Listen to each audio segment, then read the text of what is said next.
하늘의 문을 여소서. 이곳을 주목하소서. 주를 향한 노래가 꺼지지 않으니 하늘을 열고 보소서. 이곳에 임재하소서. 주님을 기다립니다.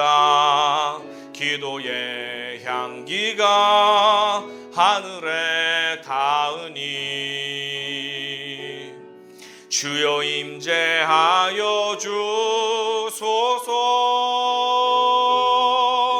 이곳에 오셔서 이곳에 앉으소서.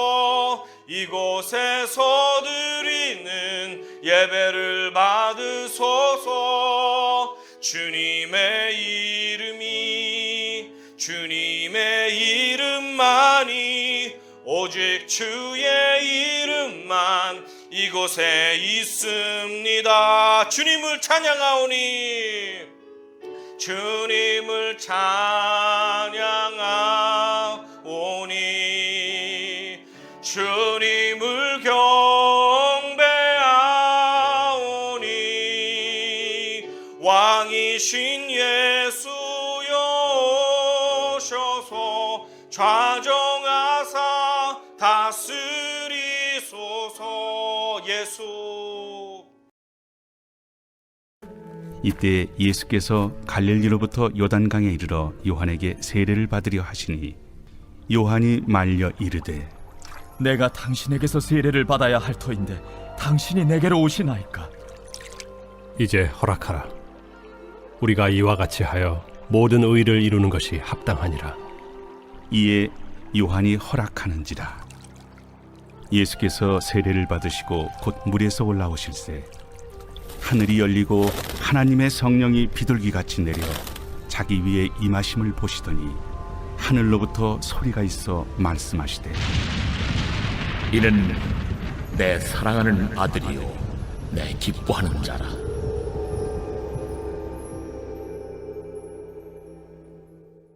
어떤 회사든지 단체든지 공동체든지 지도자들을 보면 대개 위의 그림과 같은 모습일 때가 많습니다. 그래서 지도자라는 단어를 떠올리면 보통 강력한 카리스마를 가지고 돌격 앞으로 라는 모습이 떠오릅니다. 반면에 아래의 그림을 보시면 이 아래에 있는 지도자는 위에서 기꺼이 권위를 벗어 던지고 위에서부터 내려와서 아랫사람들과 하나가 돼서 앞장서서 앞으로 나아가야 할 방향을 가리키면서 이렇게 말합니다. 우리 함께 갑시다. 어떤 지도자가 좋은 지도자 같으십니까, 여러분? 참 감사하게도 하나님께서 우리에게 주신 예수 그리스도는 아래에 있는 그림처럼 섬김의 리더였습니다. 예수 그리스도가. 그렇죠? 그리고 위에 있는 지도자를 우리는 흔히 보스라고 말합니다. 그리고 밑에 있는 지도자를 리더라고 부릅니다. 예수 그리스도는 이렇게 섬김의 리더, 먼저 솔선수범하는 리더로서 우리 가운데 찾아오셨습니다. 축구 경기에서 한번 보스형 지도자와 섬김형 지도자를 한번 생각해 볼 수 있을 것 같아요. 보스형 지도자는 이렇게 볼 수 있습니다. 감독이나 구단주의 모습하고 비슷합니다. 그 사람들은 승리를 위해서 작전도 지시할 수 있고 명령도 내릴 수 있고 승리하면 우승 보너스도 지급할 수 있고 잘못할 때는 막 소리도 지르고 화도 낼 수 있지만 결코 같이 내려와서 땀을 흘리지는 않습니다. 나쁜 지도자일수록 내가 결정권자이니까 내 말만 들어 라고 말할 수가 있습니다. 하지만 섬김의 리더는 높은 VIP 자리에서 기꺼이 내려옵니다. 감독 자리에서 내려와서 유니폼을 갈아입고 주장 완장을 찬 다음에 경기장에 직접 내려와서 전후반 경기를 함께 뜁니다. 잘할 수 있도록 옆에 동료들을 격려합니다. 피가 나고 막 골이 깨지면서 끝까지 우승을 위해서 함께 뛸 수 있는 그런 지도자를 섬김의 리더라고 우리가 부르는데 축구장에서도 그런 모습이 우리가 상상이 되죠. 400년간 침묵을 깨신 하나님께서는 메시아 예수 그리스도를 이 땅에 섬김의 지도자로 보내주셨습니다. 그리고 예수님이 첫 사역을 시작하기 전에 사도 요한이라는 사람을 택해가지고 예수님이 오시는 길을 예비하게끔 그렇게 하셨습니다. 세례 요한이 얼마나 인기가 있었냐면 마치 이와 비슷합니다. 젊은 사람들이 좋아하는 BTS 가수가 있어요. BTS 가수가 우리 집에 와서 나를 위해서 생일 축하 곡을 불러주면 어떻습니까? 기분이. 그냥 어르신들은 감흥이 별로 없을 것 같지만 젊은 친구들에게는 나의 우상이 와가지고 나를 위해서 축하해 그러면서 7명 멤버가 나를 위해서 웃으면서 노래를 불러주면 아마 내일 죽어도 여한이 없을 것처럼 기쁠 것입니다. 그런데 사람들에게 세례 요한은 마치 그처럼 인기가 있었습니다. 왜냐하면 이 소망이 없는 이스라엘에게 유일한 소망은 메시아가 오셔서 우리에게 해방을 주는 것인데 저 세례 요한이 메시아가 아닌가 하면서 사람들이 열광을 해서 그가 주는 세례를 받으려고 구름같이 몰려들었기 때문에 그렇습니다. 누가복음 3장에 보니까 이렇게 고백이 되어 있습니다. 백성들이 바라고 기다림으로 모든 사람들이 요한을 혹 그리스도신가 심중에 생각하니 요한이 모든 사람에게 대답하여 이르되 나는 물로 너희에게 세례를 베풀거니와 나보다 능력이 많으신 이가 오시나니 나는 그의 신발끈을 풀기도 감당하지 못하겠노라. 그는 성령과 불로 너희에게 세례를 베푸실 것이요 라고 고백하고 있습니다. 요한은 자기의 위치를 아는 겸손한 지도자였습니다. 모든 영광을 홀로 차지하려고 하는 보스형 지도자들이 아니라 요한은 겸손한 리더였습니다. 그래서 자신은 기꺼이 높은 자리에서 내려와서 일반 선수들 틈에 끼어서 같이 경기를 뛰려고 하는 그런 겸손한 모습을 가지고 있었습니다. 왜 그러냐 했더니 정말 리더 최종 결정권자는 누구예요? 예수 그리스도시잖아요. 그러니까 자신은 예수 그리스도 메시아가 아닙니다. 나는 한낱 예수님의 신발끈을 맬 자격도 없는 부족하고 연약한 사람일 뿐입니다. 라고 하면서 자신을 낮추는 모습을 보게 됩니다. 많은 사람들이 각처에서 세례 요한의 세례를 받으려고 몰려들었습니다. 구약시대의 세례는 이방인들이 내가 하나님의 율법을 잘 지키고 하나님의 명령대로 살겠습니다 하면서 개종할 때 이 사람이 서약식으로 그렇게 세례를 받았습니다. 그러니까 일반 유대인들은 세례를 받을 기회가 없었습니다. 그리고 지금 세례 요한이 베푸는 세례는 나는 죄인입니다. 죄를 회개하고 회개 증표로서 내가 완전히 회개했습니다. 깨끗해졌습니다. 메시아를 만날 준비를 했습니다. 라고 하면서 그것의 증표로서 세례를 받았습니다. 그리고 오늘날에 우리들이 받는 세례는 이전의 과거에 죄악된 모든 삶에서 저는 이제 죽었습니다. 그리고 그리스도와 함께 다시 새롭게 태어나서 살아가겠습니다. 라는 약속이며 하나님 앞에서 신앙 고백입니다. 그런 차원에서 드리는 것이 오늘날의 세례입니다. 이렇게 세례는 중요하고 시대마다 뜻이 조금씩 다른데 많은 사람들이 세례를 받고 있는 상황 가운데 어떤 일이 일어났냐면 예수 그리스도께서 세례 요한의 세례를 받으시려고 오셨어요. 13절 한번 볼까요? 13절 이렇게 고백되어 있습니다. 이때에 예수께서 갈릴리로부터 요단강에 이르러 요한에게 세례를 받으려 하시니 예수께서 사실은 하나님 나라의 왕으로서 취임식을 하시기 위해서 구원자로서의 공식 업무를 시작하시기 위해서 취임식을 하시려고 요한의 세례를 받으려고 나오신 것이었습니다. 이게 요한의 세례를 받으러 현장에 나온 것만 해도 브레이킹 뉴스에 나올 만한 일인데 어떻게 합니까? 예수께서 자신을 인간처럼 낮추셔서 죄가 있어야지 회개하고 그 증표로서 세례를 받는데 예수님은 죄가 있어요? 없어요? 죄가 없는데 자신을 낮춰서 인간 수준으로 낮추신 다음에 세례를 기꺼이 받기로 하신 거예요. 물가로 들어오는 예수님을 보니까 어떻습니까? 세례 요한의 마음이 부담스럽죠? 하나님의 아들이 나에게 세례를 베푸셔야 되는데 나에게 세례를 받으려고 나오는 장면이 굉장히 부담스러웠을 것 같습니다. 예수님께서 세례를 받으신 이유가 여러 가지가 있는데 간단하게 살펴보겠습니다. 첫 번째, 이런 이유가 있습니다. 요한의 사역을 공개적으로 인정하시기 위해서 예수님께서 세례를 지금 받고 계십니다. 하나님께서 요한을 예수님 오시는 길을 닦아주는, 길을 트는 사람으로 정하시고 쓰시잖아요. 그것을 정말 맞다라고 인정하시기 위해서 예수님이 맞아, 세례 요한이 내 앞길을 열어주는 사람이야 라고 인정하시기 위해서 예수님이 직접 세례를 요한에게 받고 계십니다. 이것은 마치 스펄전의 제자 목사님이 어느 교회에 부임을 한 첫 예배가 있다고 해보세요. 그때 스펄전 목사님이 그 제자를 축하하기 위해서 그 교회 예배에 가실 수 있죠. 그러면 제자보다 스펄전 목사님이 훨씬 설교를 잘하니까 무조건 스펄전 목사님 앞에서 설교를 해야 되는 건 아니죠. 그 제자의 부임을 축하하기 위해서 조금 못하는 설교지만 제자가 설교하는 것, 예배를 인도하는 것을 참석해서 집중해서 말씀을 듣고 격려하면서 은혜를 받을 수도 있겠죠.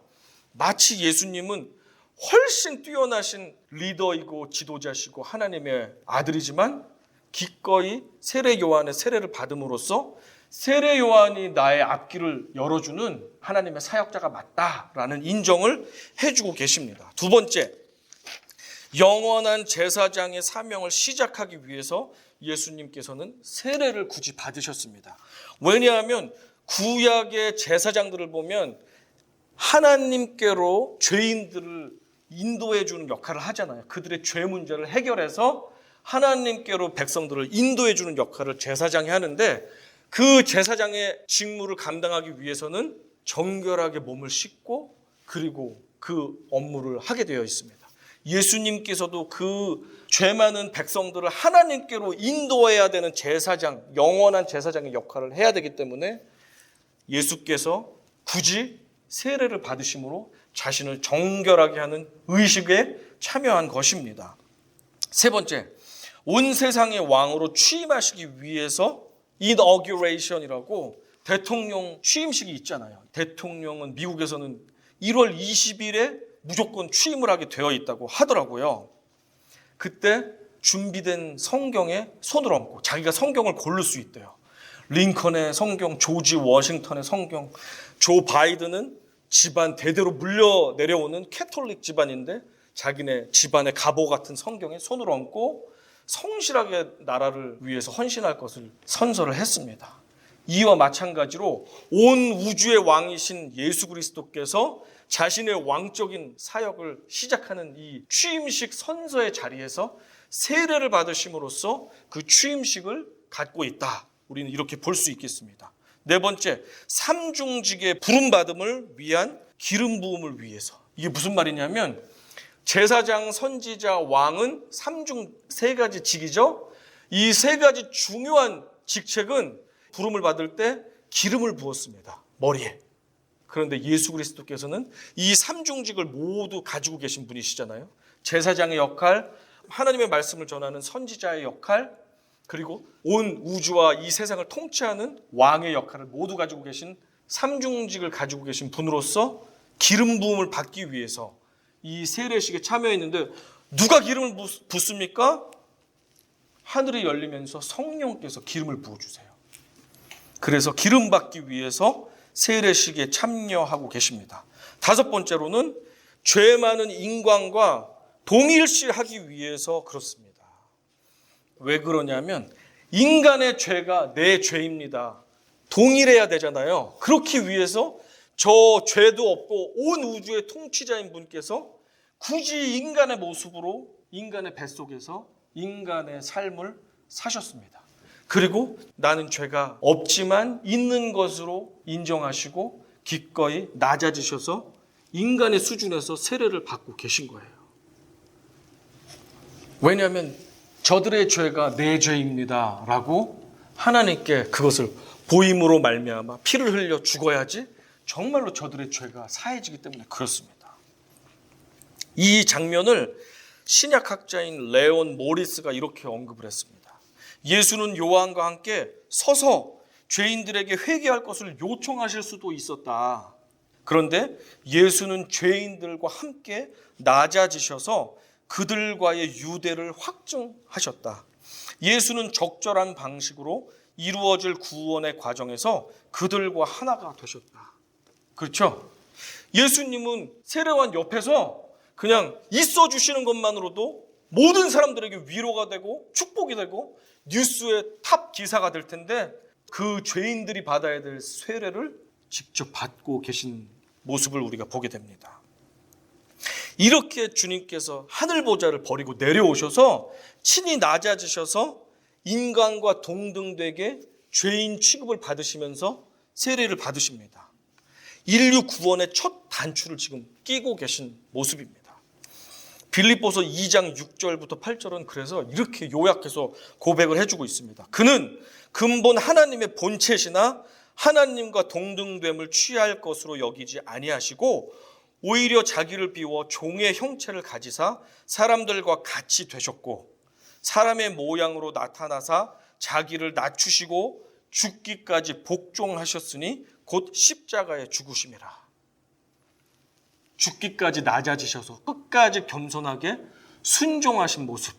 그래야지만 인간들의 죄악이 용서될 수 있기 때문에 주님은 완전하게 바닥까지 낮춰지셔서 순종하는 모습을 보여주고 계십니다. 14절입니다. 요한이 말려 이르되 내가 당신에게서 세례를 받아야 할 터인데 당신이 내게로 오시나이까. 당연하죠. 하나님의 아들이 지금 저 세례 주세요 하고 나오시는데 어떤 인간이 감히 그래 일리 오세요 하면서 내가 세례 드리겠습니다. 담대하게 뻔뻔하게 이렇게 할 사람이 어디 있습니까? 요한이 주체할 수가 없어가지고 제가 받아야 되는데 어찌 저에게 세례를 받으려 하십니까? 하면서 주저주저하면서 아주 그냥 당황하고 있습니다. 15절입니다. 예수께서 대답하여 이르시되 이제 허락하라. 우리가 이와 같이 하여 모든 의를 이루는 것이 합당하니라 하시니 이에 요한이 허락하는지라. 허락해라. 당신과 내가 이 일을 감당해야지만 하나님의 모든 뜻이 온전하게 이루어집니다. 허락하세요. 라고 말씀을 했더니 세례 요한이 그제서야 이제 알아들었습니다. 그래. 내가 지금 예수님이 오시는 길을 닦고 하는 것들이 다 이 모든 절차 가운데 있구나. 이 시간 세례를 베풀어야 되겠구나 하면서 그때서야 비로소 예수님께 세례를 베풀고 있습니다. 그래서 세례를 베풀었습니다. 16절, 17절 우리 중요한 구절이니까 같이 한번 읽어보겠습니다. 시작. 예수께서 세례를 받으시고 곧 물에서 올라오실새 하늘이 열리고 하나님의 성령이 비둘기같이 내려 자기 위에 임하심을 보시더니 하늘로부터 소리가 있어 말씀하시되 이는 내 사랑하는 아들이요 내 사랑하는 자라 하시니라. 예수께서 세례를 받으시고 물에 잠기셨다가 올라오셨습니다. 올라오시는 순간 하늘이 열리는 거예요. 그리고 하나님의 성령께서 천국으로부터 예수님께로 비둘기같이 내려오는 것을 보게 됩니다. 그리고 그뿐 아니고 하늘에서 음성이 들려요. 성부 하나님의 음성이죠. 이는 내 사랑하는 아들이요 내 기뻐하는 자라. 이 장면 성자 예수님이 있죠. 성령 하나님이 임하셨죠. 성부 하나님께서 임재하셔서 말씀하고 계십니다. 삼위일체 하나님이 성경에 나오는 장면은 성경 전체에서 아주 극히 몇 부분밖에 안 되는데 지금 그 중요한 장면이 오늘 이 순간 예수님이 자기의 생명을 다 들여가지고 조롱당하고 비난당해가지고 짓밟히면서 그러면서까지 인류를 구원하시기 위해서 오시는 그 출발점, 그 취임식에 성부 하나님, 성령 하나님께서 축하하고 격려하시기 위해 이 취임식에 함께 오셨어요. 그래서 축복해주고 계십니다. 이 장면을 메시아 대관식이라고 부릅니다. 우리가 메시아께서 취임하신다.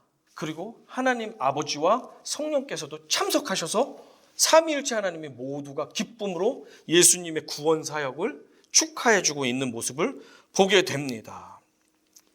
예수님의 모습을 보면 이렇습니다. 세상의 대통령보다도 높으신 분께서 친히 VIP석 감독석을 박차고 내려오셔가지고 운동복을 입으시고 주장, 완장을 차고 경기장에 오셔서 호루라기가 부르니까 열심히 우리들과 같이 경기를 뛰고 계신 거예요. 마치 수술실에서 심장이 망가져서 죽을 수밖에 없는 환자가 있는데 의사이신 예수 그리스도께서 기꺼이 옆 수술대에 누워서 자신의 심장을 이식하라고 하면서 심장 이식 수술을 준비하고 시작하고 계신 모습이 지금의 모습과 비슷합니다. 예수께서 요한에게 세례를 받으시던 장면을 아주 상상력을 동원해서 설명을 잘해 주었던 어느 목사님이 계세요. 고든 맥도날드라는 목사님이신데 이분은 어떤 분이냐면은 굉장히 신학교 교수도 하시고 책도 많이 쓰신 분이신데 이분이 과거에 간음죄를 저질러 가지고 범죄하였다가 모든 교회와 하나님 앞에서 철저히 회개하고 뉘우치고 시간을 갖고 다시 목회 현장으로 돌아오셨던 그런 경험이 있으신 분이세요. 그분이 아주 잘 묘사를 하고 있습니다. 한번 들어보세요. 요단 강가에서 군중들이 세례 요한에게 나와서 세례를 받기 시작했습니다.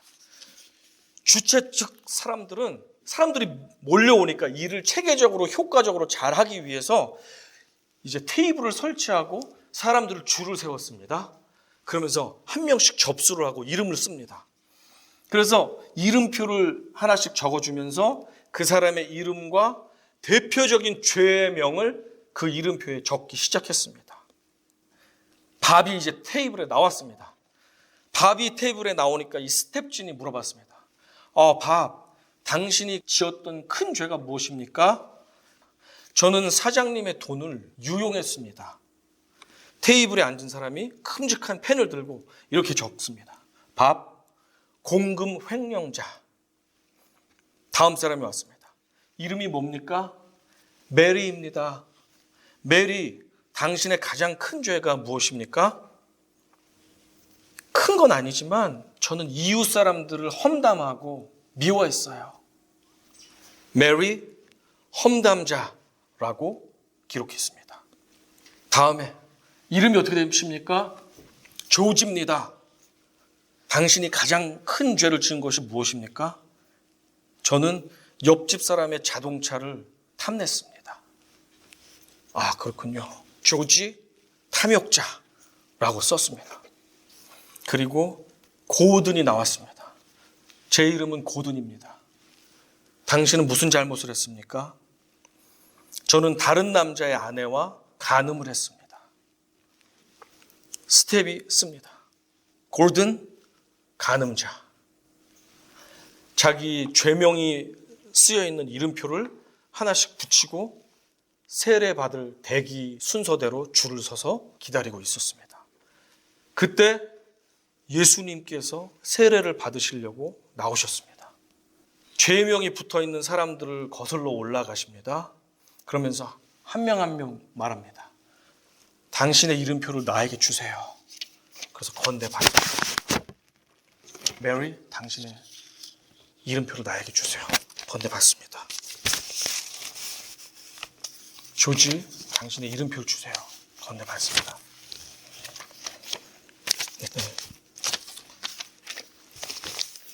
고든, 당신의 이름표를 주세요.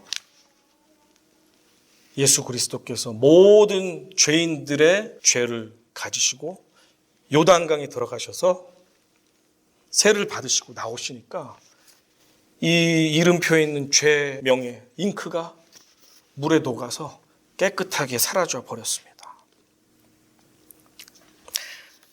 하나님의 아들께서 저 높은 하늘의 왕자를 버리시고 기꺼이 이 땅에 내려오셔서 우리의 죄악을 하나씩 짊어지시고 자신의 생명까지 바쳐서 그렇게 죽으셨습니다.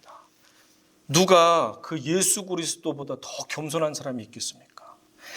저와 우리 중에 열심히 성실하게 최선을 다해서 살아가는 사람이 많겠지만 나처럼 정직한 사람 또 없을 거야 나같이 성실한 사람 없을 거야. 나만큼 신앙생활하는 사람 없을 걸 라고 하면서 우리가 교만하게 하나님 앞에서 자만할 수 있는 사람이 누가 있겠습니까?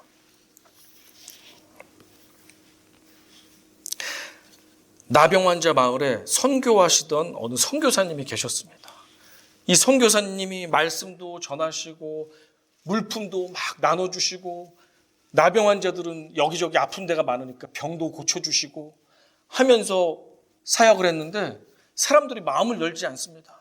예배 때마다 설교 때마다 말씀합니다. 하나님은 여러분을 사랑하십니다. 아무리 외쳐도 이 사람들의 마음을 열지 않습니다. 그들의 마음속에는 이런 생각이 있었습니다. 자기는 몸이 건강하니까 그렇게 생각하겠지. 우리는 이게 뭐야? 하나님이 사랑하는데 우리는 왜 안 낫지? 그들의 마음은 열지 않았습니다. 그렇게 최선을 다해서 하나님의 복음을 전하며 나병 환자들을 돕던 선교사님이 어느 날 자신도 나병이 걸린 것입니다. 한센병이 걸린 것입니다. 그리고 나서 예배에서 설교를 합니다. 하나님이 여러분을 사랑하십니다. 하나님께서 우리 한센인들을 사랑하십니다. 라고 우리들을 사랑하십니다라고 말할 때 그때서야 비로소 한센인들이 마음을 열고 선교사님과 하나가 되었다고 합니다. 그게 남 얘기일 때는 아유 당신은 복이 많으니까 그렇지 할 수 있지만 당신과 내가 하나구나. 저 선교사님도 우리와 이제 동료가 됐어. 우리와 같은 처지가 됐어. 라고 할 때 그들의 마음의 문이 열렸다는 것입니다. 높은 신분의 회장님이나 높은 선생님이나 장관이나 대통령이 우리 마을에 와가지고 같이 구내식당에서 같이 밥도 먹고 등도 두들겨주고 내가 힘들다고 하니까 어우 그러냐고 하면서 눈물도 흘리면서 금일봉도 전해주고 내 어려운 문제를 해결해 준다면 얼마나 기쁩니까? 얼마나 기쁩니까? 그죠? 얼마나 기쁩니까? 회장님이 아우 나 저 구석에서 일하는 저 노동하는 노동자인데 내 어깨를 두들겨주고 회장님도 우리랑 똑같이 저 미역국하고 밥 먹네? 구내식당에서 밥 먹네? 우리와 같은 모습만 조금만 비춰줘도 우리가 기쁘고 위로가 되는데 온 우주의 왕께서 기꺼이 하늘 보좌를 버리고 낮고 천한 이 땅에 오셔서 썩은 내가 진동하는 인간 속에 들어오셔서 우리의 모든 더럽고 수치스럽고 눈물 많고 고통스럽고 괴로웠던 그 모든 짐들을 홀로 짊어지시고 그것을 깨끗하게 없애주시기 위해서 우리를 영원히 살려주시기 위해서 오셨다면 우리가 얼마나 우리는 감사할 수밖에 없습니다. 이사야서 53장 6절 이렇게 하나님께서 말씀해 주십니다. 우리는 다 양 같아서 그릇 행하여 각기 제 길로 갔거늘 여호와께서는 우리 모두의 죄악을 그에게 담당시키셨도다. 그 하나님 아버지 아들이신 예수 그리스도께서 모든 영광과 명예와 그 신분을 버리고 우리처럼 낮아지셔서 우리를 섬기시기 위해 오셨다면 그분을 따른다고 하는 그리스도인인 우리들도 겸손히 하나님 아버지께 순종할 수 있는 그 마음 자세가 있어야 될 줄로 믿습니다. 우리가 보통은 잘합니다. 보통은 잘 사랑하고 잘 섬기고 하나님 뜻대로 살기 위해서 애를 씁니다. 그러나 때로는 우리가 이해가 되지 않을 때 이것은 불합리하다고 생각될 때 이거는 좀 억울한데? 라고 생각될 때는 우리가 내가 언제 그리스도인이냐? 라는 마음이 들면서 조금도 손해볼 생각을 하지 않고 조금도 양보할 생각을 하지 않고 조금도 내가 희생하고 낮아질 생각을 하지 않을 때가 있습니다. 그러나 예수님은 누구보다도 죄가 없으시고 누구보다도 낮아지시면 안 되는 분께서 철저하게 바닥까지 낮아지셔서 우리의 모든 수치와 더러움과 죄악을 홀로 짊어지시고 우리에게 새 생명을 주셨습니다. 그렇다면 그분을 따르는 자녀들이라면 우리도 우리의 삶의 현장에서 좋고 잘할 때만 아니라 때로는 이해되지 않고 때로는 억울하고 힘들 때라 할지라도 기꺼이 우리 자신을 겸손히 낮추고 하나님 앞에서 기꺼이 우리 자신을 겸손히 낮추고 기쁘게 순종하는 삶이 있어야 될 줄로 믿습니다. 그때에 하늘 문이 열리고 하나님께서 여러분에게 말씀하실 것입니다. 사랑하는 내 딸아, 사랑하는 내 아들아, 나는 네가 있어서 기쁘다. 나는 너가 있어서 행복하다. 라고 우리 하나님 아버지께서 여러분에게 말씀하실 것입니다. 겸손하게 순종할 때 하나님 아버지의 나라가 우리 가운데 열립니다. 이 사실을 믿으시고 때로는 내 생각과 다르게 이해되지 않고 내가 여기까지 낮아져야 되나, 내가 여기까지도 순종하고 섬겨야 되나 하는 마음이 든다 할지라도 하나님 아버지께서 그것을 원하신다면 우리가 기꺼이 낮아짐의 자리, 순종의 자리까지 나아갈 수 있는, 그래서 정말 하나님께서 사랑하는 내 딸아, 사랑하는 내 아들아, 내가 너가 있어도 너무 기쁘구나 라고 주님의 칭찬과 격려를 받으시는 주님의 아들, 딸들 다 되시기를 축원합니다. 아멘. 감사드리 주 하나님께, 주 하나님께 감사드립니다.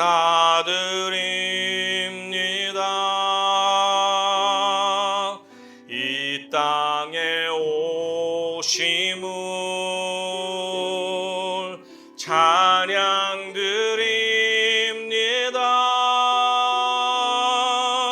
영광 드립니다. 감사드립니다.